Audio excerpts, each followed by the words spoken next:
పిచ్చోని చేతుల రాయి తీరైంది social media. ఎవడు పడితే వాడు ఎట్లా పడితే అట్లా ముచ్చట్లు చెప్తూనే ఉన్నారు. రాసే రాతలు కూసే కూతలు చెప్పే మాటలు తప్ప ఒప్ప అనేది పక్కకు పెట్టి ఇష్టం ఉన్నట్టు చేస్తున్నారు. వాళ్లకు అడ్డు అదుపు అనేదే లేకుండా పోయింది. అందుకే తలుగు ఇడిచిన బర్రె తీరుగా తలా తోక లేని ముచ్చట్లు మందిని బదనం చేసే వార్తలు అడ్డగోలు ప్రచారాలు సోషల్ మీడియాలో పెడుతున్నారు.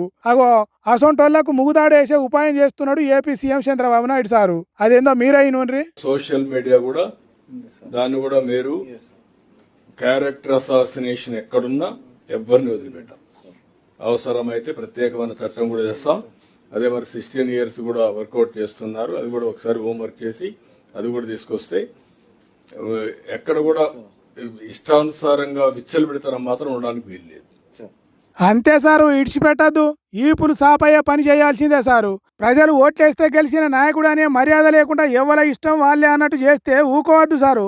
సోషల్ మీడియాకు అడ్డు అదుపు ఉండదంటారు గాని తప్పకుండా వాటికి బ్రేకులు వేయాల్సిందే, స్పీడ్ బ్రేకర్లు కట్టాల్సిందే సారు. కానీ ఆ చట్టాన్ని మీరు తయారు చేయాలని చెప్పే రూల్స్ ను అడ్డం పెట్టుకొని సర్కారును విమర్శించేటోళ్లను లోపటయ్యారనే గ్యారంటీ ఏమున్నది సారు? మనిషిని తక్కువ చేసినట్టు పోస్టులు వీడియోలు పెట్టేటోళ్లను గట్టిగానే అరుచుకోవాలి. అదే పద్ధతి ప్రతిపక్షాలకు కూడా ఉండేటట్టు చూడాలి సారు. అంతేగాని చట్టం మా అయ్యవల చుట్టం, దాన్ని తయారు చేసింది మేమే కాబట్టి ఇష్టం ఉన్నట్టు వాడుకుంటాం, చంద్రబాబు పాలనను శటాకు మందం మాటలన్నా అరెస్టు చేస్తాం అన్నట్టే చంద్రబాబు పాలనను శటాకు మందం మాటన్నా అరెస్టులు చేస్తామంటే కుదరదు సారు.